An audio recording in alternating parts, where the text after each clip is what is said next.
Yay! All right, perfect timing. Okay, I got it open. We are good to go. Hello, everybody, and welcome, as always, to this week's SEO and IPA. It's the fun weekly hangout about inbound marketing, entrepreneurship, and more, brought to you by literally the coolest people in the universe. As always, I am Daniel Barrett from Two Friendly Nerds. That's TWOFriendlyNerds.com. World's friendliest web design and online marketing company, and with me, as always, is the brains behind the operation. You can't spell SEO, no, you can't spell Delesio without SEO. It's Patti Delesio from reinventinteractive.com. Patti, how are you? Good one, Dan. Good one. Can you hear like a bunch of cars honking? Nope. All right, cool, because they are. They're just... Oh, now I do. Okay. Well, I won't turn that way then. I'll just ignore that. Yeah, what's going on? How are you? How are you? I'm good. You just threw that right back at me. I wasn't ready for that. Yeah, I'm good. You know, it's my second week now in this new office, and it's working out pretty well. I'm really enjoying it. It's a nice space. It's big. It's plain. I got to put up cool stuff. I got a big whiteboard I'm going to put up behind me there, and then I'm going to hang some photos and add some more desks and stuff. But it's been pretty rad. And I got to say to all the people out there, because I kind of asked multiple people kind of like what their advice was about moving into an office. And a lot of people told me to go for it. And I do think it's made me a little more productive. So hopefully that stays with me. You know what I mean? But yeah, things are good. Busy, working as always. What about yourself? Anything new in the world of Reinvent Interactive? You know, I'm still a little bit jealous of your office. I'm kind of vicariously watching what you've got going on and checking out the white walls. Did you see me live stream my recent trip to Staples? No. I didn't do that. That was a lie. But that would be fun, right? Oh, good. You know, but I have to say, for those of us entrepreneurs, right, on this call, there might be a bunch of us, I did something yesterday where I just grabbed my laptop, went to Starbucks, and had 4 incredibly productive hours sitting at the Starbucks. I don't know if it's just the fact that there was the noise going on in the background and I don't know. I think it's a change of scenery too, right? I mean, that makes a big difference to me, I feel like. Yeah. So you're a coffee shop worker person. You good in that environment? Apparently, yeah. It was a lot of. I mean, I had a lot of espressos yesterday. I had, 2 at home and 4 at the Starbucks. So I was like, that may have had something to do with my. It does help you focus. That's what they say. Yeah, seriously. I tore apart like an AdWords campaign. I ripped apart a bunch of data and restructured it, and it was just, it was a little bit of tedious kind of stuff, but I got just a ton of work done. So I was like really pleased. It was totally. That's awesome. But I have an awesome beer today. Can I start? Yeah, you absolutely can start. Let's talk beers. What do we got? Okay. You know, I kind of gave this away because I was so excited about it. So anybody on Facebook and such knows the beer that I'm going to do today. But it is Stone Saison. Yes. I believe it. Well, it must be easier to get now since I'm finding it in my local grocery store. But well, why don't you tell people what a Saison is if they don't know what a Saison is? Saison. Well, it's also referred to as a farmhouse ale. So it's. I didn't know those were the same thing. Yeah, same thing. I love it. It's one of my favorite styles. I think it's particularly well suited, I think, for food. You know, I don't know if you've ever gotten into beer and food pairing, but it's a really great beer for food if you ever get stuck. But it's somewhat light. It's got a nice kind of hot profile to it. This one is brewed with spices, and it kind of tells this whole story on the back about how it's from their farm. They're in Southern California, and they have a bunch of like herbs and things that came out of their garden that goes into this particular Saison. But this is not the original Stone Saison that I tried to get my hands on last summer. I don't know if we talked about this last August, but there was a joint Saison that was done between, I hope I get this right, it was Stone, Dogfish Head, and another brewery where they did the same. No, but they did the same recipe but bottled it in 3 different ways. And anyway, I'll put a link to it because it was unique. It was fantastic. They kind of they videoed a bunch of it, so they kind of put it out there in a really cool way. But anyway, this is not it. This is Stone's their Saison. I believe it's new this year, and it's phenomenal. So cheers. Cool. Cheers. That looks good. I thought Saisons were like sweet. Is that not the case? I don't find them sweet. I mean, they're not. They're not. Maybe I'm thinking of something else. They're not hugely bitter. You know, they don't have a bitter, overly hoppy side to it. But Yeah. no, I love them, and I love a great Saison. This is a great Saison. Cool. All right. Well, I'll look for that. I like Stone. This week I was telling a story. I had to walk down the street to my now local liquor store, and I got the Ommegang. Ommegang, yes. Fleur de Houblon.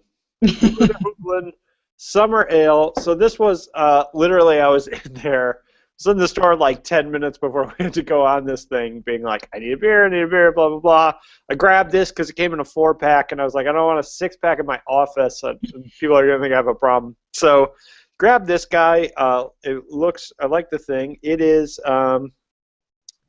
Fleur de Houblon Ale is a rich gold color, distinct floral hops, and clean and dry with pleasing, blah, blah, blah, pleasing complexity. So I heard this was good. I've never had this brewery before, so cheers. Let's try it out. It's a little warm. You've never had Ommegang? I don't think so. Oh, Dan, road trip. You and I. It's upstate New York. Let's go. Okay. That sounds awesome. I like their little lion logo guy. It's cool. All right. Yeah, no, they're phenomenal. They've got a really great. I've been wanting to visit the brewery. They've got a whole scene up there. Really great stuff. That's really good. Yeah, Three Philosophers, I think, is Ommegang. No? Anyway. I don't know. No, that's really good, though. Very bright. What's the style again? It's not a wheat, is it? It's a summer ale, so it's a Fleur de Houblon summer ale. Nice. So it's it's an ale. Yeah, it's really good. Really not light. It's a really great. This already strikes me as like a really great summer kind of beer. So if people are out there looking for a summer beer, this guy seems pretty good. Cool. Well, let's talk business. Let's get down to business. Pleasure doing business with you guys. Serious business. Yeah, so today we are talking about the sexiest topic in all of online marketing, and that, of course, is domain names. Yes. And I say that because everybody obsesses about their domain name, and a lot of people out there know that we don't particularly, I don't think that domain names are that big a deal. But it tends to be like when you're getting started, it's like one of those things you obsess about and you really spend a lot of time thinking about. So Patti brought this up this week because this week's article, which I will put up on the screen real quick. Oh, and as always, you can get the links to this week's article that we're going to talk about here, either on the Google Plus events page, so you can go on Google Plus, search for SEO and IPA, or you can find it at twofriendlynerds.com/hangout, this address down here. That's twofriendlynerds.com/hangout. We got the link there as well as the live streaming. It's blah, blah, blah. Also, just a quick reminder, our Q&A section is open. So if you have a question during this hangout, if you pop it in on Google Plus as a comment, we will see it and we'll be able to answer your question on the air. So I'm going to put this window up really quick. Now, Patti, you brought up this article, which is titled "The Domain Market is a Mess." And I kind of agree. And so this really brought up some interesting questions about kind of what's going on in domains in general. And just to kind of give a basic rundown of, this is kind of specifically about how people go about buying domains, this article. But there's also been a big shakeup in domains recently with the emergence of these GTLDs. They're called GTLDs, which stands for Generic Top-Level Domain. And this is like all these newfangled domains like .marketing or .shop or .kayak or .bungleface or whatever. Anything you can think of, basically.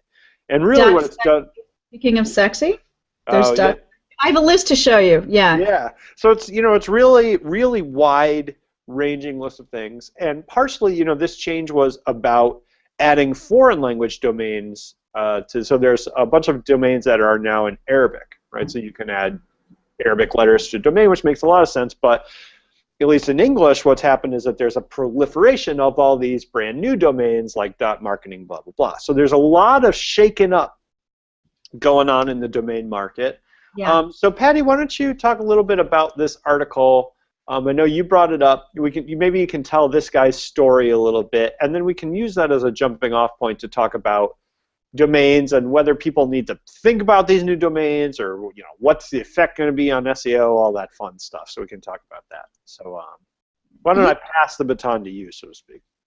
No, absolutely. So so this, he doesn't. This isn't a super in-depth article. I mean, it's sort of just kind of an opinion on. Well, it's like his personal story. Right. Right. Yeah. Right. So it turned into what I guess some of his recommendations are. I mean, he's got a couple tools in here that he uses when he's looking for domains. A couple of these were new to me. I have some that I typically use, but some of these were good for me. But basically, did you watch the interview with the what is it, 37 Signals guy, the Basecamp guy? I did not. Okay, I got into some of that. He's an interesting gentleman. But anyway, there's I've read a couple of his books, I think. Yeah. Yeah. So let me kind of just tell his story real quick, just to give people kind of a background. So this guy, Spencer Fry, was looking to get a domain for some side project he was going to do, and had a name, did a bunch of thinking about what kind of name he wanted, and of course that name was taken because all great internet names are already taken, as the wisdom goes. So he had to buy this domain from another person, right? So he wasn't like going on GoDaddy and being, by the way, never used GoDaddy. He wasn't going on GoDaddy and being like, give me my domain, and no one had it, and he got it for like $10. This was a domain he was negotiating a price with a third party that was standing in between him and someone that owned a domain, so he's going to pay like $1,000 for this domain, and the process was extremely painful, annoying. They wouldn't transfer it. He paid the money. He didn't get the domain right away. It's like weeks and weeks and weeks go by. So it's really awkward, and it kind of gets at this whole thing of every domain you want is just taken by some jerk who's registered it and is just sitting on it, and is waiting for you to pay him $3,000 for the domain. I always tell the story of my friend Bakeem, who's totally awesome, who registered the domain name lumberjackoff.com and had someone offer him $3,000 for this domain.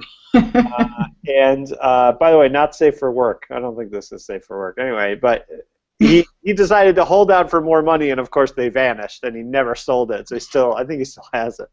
But it's kind of domain name squatting is what this is called, right? So that's kind of the background of this thing. So what were his suggestions? It's a true story. It's an awesome story.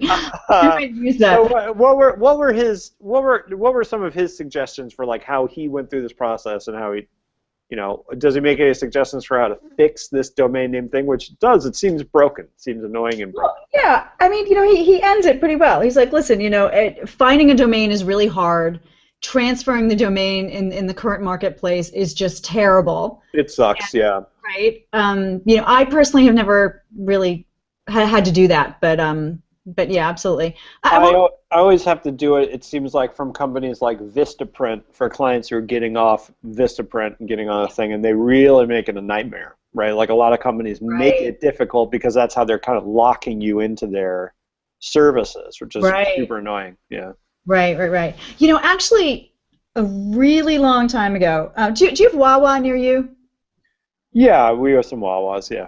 You know what that is, right? Like a 7-Eleven, but a Wawa. I do know what that is. Yeah, it's like a 7-Eleven with a goose on it, right? Pretty much. It's a big Philly. I think it's based out of this part of Pennsylvania. But one of my very first jobs in technology was working for a small technology startup, and we had our gig with Wawa, and they ended up with hoagie.com for Hoagie Day, which was like a Philly thing where you get like this free like small hoagie thing. And it was because they couldn't get Wawa.com at the time because it was like Western Australia Water Authority, .com. Now they own Wawa.com, but at the time, I remember this distinctly, they didn't have their own domain name, so they went with Hoagie.com, which, is definitely kind of... Yeah, it was good, and it was such a nightmare because they had to buy the Western Australia Water Authority and become the water authority for Australia. Right? They had to do that. Yeah, so something like that. But anyway, I digress. So it all seems like a total mess. And like I said, I've never had to buy a domain, but it's all it's just a disaster. Now, in my personal experience, I have been somewhat surprised to find the number of domains that my clients own. Have you gone through this? Yeah, people buy a lot of domains, and I do too, but I always thought I was an outlier. No, it's a thing. People are buying, 100 or more, and I'm like, wow, I don't own that many domains. I mean, I own a handful, but I don't own... Well, that adds up, right? That's like over $1,000 a year. Yeah, and a lot of these are worth a lot. So, but anyway, I started getting into wanting to read about kind of what the tips are when you're just now, buying a domain. And you and I have talked about how I'm branching out a little bit into this PR idea. So I ended up I wanted to buy reinvent.pr because that's a thing. It's actually Puerto Rico, right? It's an extension of a locale. And you want to completely redo Puerto Rico. You've got a lot of ideas. I'm going to terraforming. Right. You're going to make it like a... Yeah, anyway. Yeah. It was available. It's still available, and I so wanted it, and it was so expensive for no real reason that I was like, all right, screw you, Puerto Rico. I'll have to be a .net because I can't get the .pr. But I really wanted it. I was ready to get kind of ambitious and creative with my my domain name, my extension there. But so I started reading all this wacky advice online. Top 10 tips on how to pick a domain, and some of them I thought were actually wrong, kind of bad advice. So give me an example of a bad domain advice. One of them is that it has to have your keyword in it. Now, for SEO reasons, they've proven over and over again, and the smart big names in SEO say over and over again, listen, the keyword in the domain name has not shown to improve SERP, right? So you really shouldn't be going after keywords, but you should be going after, obviously, brand words, your brand name, your company name, your product name, those kind of ideas. Right. Let me see, what else? The guy in the article, I think, even says that he only buys .com, right? Did he say that? Yeah, and I usually only buy .com, but this is because .com is past the Barbara test. Are you familiar with the Bechdel test? You know the Bechdel? Yeah, go ahead. Yeah. Movie? Yeah, so Bechdel test is do two female characters in the movie have a conversation about something other than a man? That's the Bechdel test, right? So the sort of classic literary or film criticism, feminist, whatever. So my corollary to that is the Barbara test, which is if I tell my mom about it, does she understand what I'm talking about? Ah. And if I tell my mom, my website's at danielbarrett.barrett or whatever, she's not even going to understand how to put that in the computer.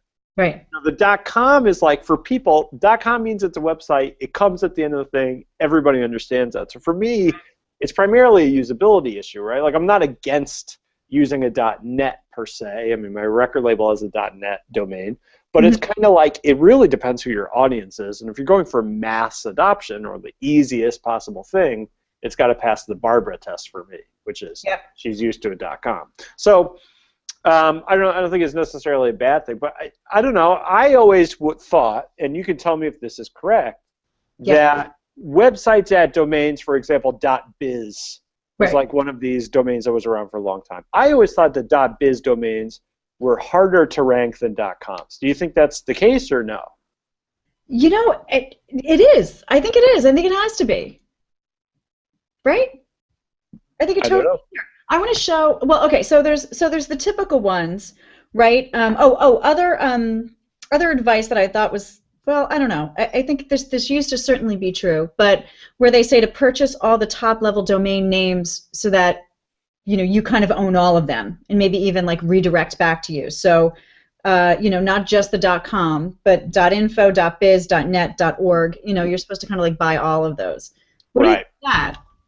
Well, I mean, I don't think it's not an SEO strategy, right? For people out there, I remember one of my clients recently was like, oh, I have this other thing, this other domain, I want to forward it to me so I get, more traffic from it. And I'm like, unless you're telling people to go there, you're not going to get traffic from that random domain, right? It's more about brand protection in the sense that, like, if I own twofriendlynerds.com, some guy down the street can't start another business called twofriendlynerds.net and confuse my customers, right? Right. Is that big a deal? I mean, for me, smaller businesses, it's so rarely ever going to come up, and the chances of someone really being confused are very low. I think for big brands, like if I was Nike, and Nike does this, right? They buy the living crap out of any domain that they ever might want to use because they don't want me to, buy Nike.org and set up a bunch of stuff about sweatshops, right? Right. So I think it really just depends on your situation, and I think it depends on the likelihood that you perceive that other people might try to do this to you or might happen by accident. Like if you've got a really common business name, right? Like Two Friendly Nerds is not a particularly common business name, but if I was like Smith Industrial, right. Like I might want to buy different versions because I don't want other companies to kind of confuse people who are looking for me. I don't know. That's kind of that's always been my take on it. Yeah. I don't know. What do you feel the same? Do you play defense with your domains a lot? Domain defense, D. Play the double D. I mean, well, first of all, I don't think that someone's gonna, start at the .org, go to the .net, finally end up at the .com where they find, you know what I mean? Like, I just think it's People do the .com by default again, which is a reason that I prefer to buy .coms. Right. Yeah, no, I think so too. Right, and I get the Barbara test. I have the Hazel test. I hear you. It's Barbara totally and Hazel should hang out. Oh, you don't know. So, but so some of the other advice generally, and then I'm real curious. I want to show you this this list of the new top-level domains that have just been released as of 2012, right? Okay. But so some of the general advice for those out there that are looking to embark on buying a domain name is to have it be unique, obviously, easy to type. It should be your brand, right? It should kind of represent your brand, your company, have those words in there. I like this advice, avoid numbers and hyphens. I mean, unless your company is 37 signals, then that's numbers, right? But beware of copyright issues. That's something I read that I don't know if I necessarily would have thought of right away, right? You want to make sure that what you're buying somebody else doesn't already own, or is some. Yeah, it's not some big existing company that's going to sue you to take the domain down. Yeah. Right. And then yeah, but here I'm gonna share this, Dan, because it's Whoops. I'm gonna do a screen share. So check this out. This is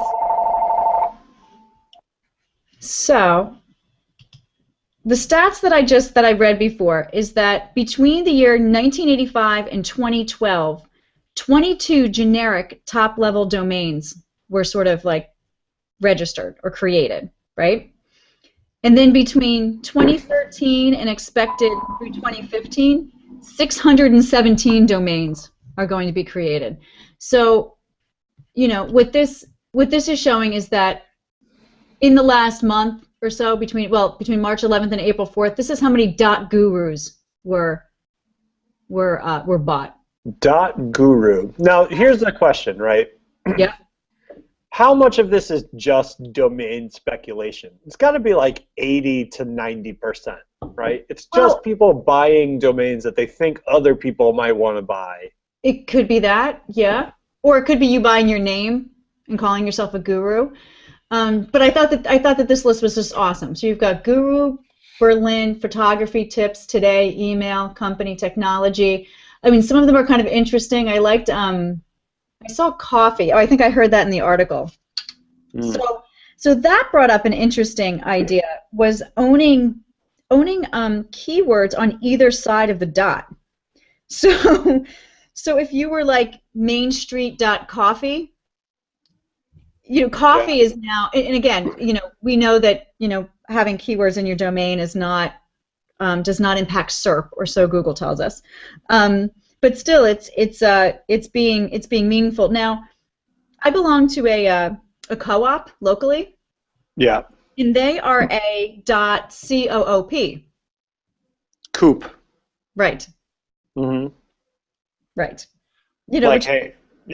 Which is a location which existed, but I just thought it was I thought it was clever of them to have used that when they probably didn't have to, because the thing though is that, and correct me if I'm wrong, shoot. Don't think so this might change because these things are all really new, right? So I think Google is adapting, like something is, but I think right now although the domain suffix is indexed in the sense that like it's registered and it's looked at as a ranking thing, it doesn't check it for keywords, right? Because so I think the .coffee, so like Main Street Coffee, that wouldn't help you rank for like the search term Main Street Coffee, right? So it's interesting because I think that a lot of the allure of this is that people think that's what's happening. Well, yeah, and then here's the other thing, Dan, that's interesting, is that people are buying the extension, right? The top level domain. So like you and I can own .2friendlynerds. You know what I mean? Like you just have to kind of apply for it and ask for it and then get it, and then we can sell the domains off of that, right? So this is like one of the articles I read referred to this as a land rush. People are just going out. So no one before really owned .com. Oh, I didn't even realize that. Yeah, so we could register to create a top-level domain of our own. Yes. So like .ipa or something. Yeah. And the one, the NPR article that chart was a part of sort of referred to these as islands. So you're sort of bidding or putting your money down on buying these domains that are. Oh, I've always wanted to own an island, Patti. It's our own private island. I'll have a boat on our island. No, but so I just thought that what you're doing is you're spending a lot of money in betting that people are going to want to live on your island, right? Yeah. So what if they don't? What if they don't move there? What if they're not, How much money? How much money to register one of these? Who owns .guru? I think someone bought, in the NPR article, they bought .wed, W-E-D, as in wedding. Yeah. And she said that she spent, it was like $160,000 or something. She took out money from her retirement. Oh no, $185,000 to buy .wed. Now guess what? Somebody turned around and bought .wedding. Yeah. So like, do you want to? So and so all in all, there's close to 2,000 applications for new domains. .buzz, .guitars, .mango, .wedding, .coffee. It's cool. It's an interesting market space. I don't know how to regulate who buys what, and then therefore how much you have to spend to buy domains off of that. But it's fascinating, right? Yeah. Yeah, it's really bizarre. I mean, I think because there's a very real problem, right? Finding domains for your business is a very real problem. It's really hard to create a new website and get a domain name with a domain that actually makes sense anymore. Right. So, and this is like something someone was making fun of it's like classic like Web 2.0 thing where you like don't have any vowels. Yeah. It's like flicker, and there's no like E, or it was like it's just the R at the end of it, and someone was making fun of that, and I was like, that's a result of the fact that like everyone got all the words, like all the words that exist, so you kind of have to make up a word, and it's like, oh, welcome to Boom. Yeah, exactly. It's like we're a startup, all the users of Boom are very happy, it's like you really gotta. It's almost like, it's like we're gonna sooner or later your domain is gonna be like, yeah, it's the symbol that Prince used when he wasn't named Prince anymore. Exactly. That's my domain name. So you can just figure out Try to type that, and you'll be good to go. So what are you looking? You're looking at SEOandipa.org. It's available. Buy it. Buy it. Well, here's the thing. Have you ever used Domainr? I haven't. DOMAI.NR, right? Exactly what you were saying. But what you do is you type in what you think you want, and then it gives you all the other alternative variations. So give me something to type in, Dan. What about Dan Barrett? Okay. You don't own it, or do you? DanBarrett.com? No, I don't own it. Oh, okay. Well, so it gives you things like this. So you could be, Dan Barrett, .et. Yeah, just come to my website. It's danbar.et/t. So this is kind of the tool for those that are like super, super desperate. But I have to tell you, the one fad that I did jump in on, in full disclosure, is the .me.